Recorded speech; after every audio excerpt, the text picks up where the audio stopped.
wiring ng DR17V. So, ito yung positive. Connect lang natin itong tatlo, red, yellow, at yellow black. Yan. Sasamahin natin yan at ilalagay natin sa positive.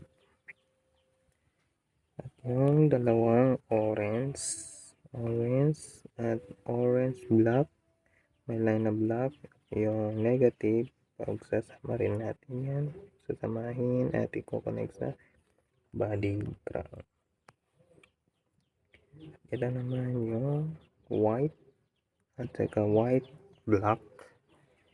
Ito yung trigger para sa unlock at lock ng DR17V.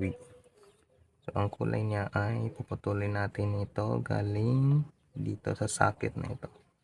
Yung green.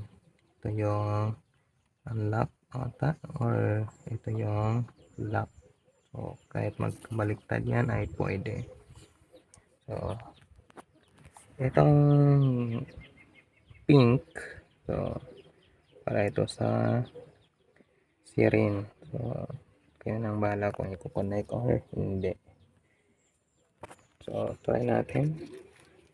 So, remote. So, naka-unlock.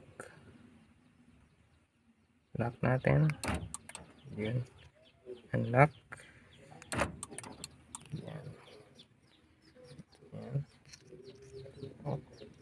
Lock. And unlock. Yan. Lock. And unlock. Okay. Sana makatulong. DR710V.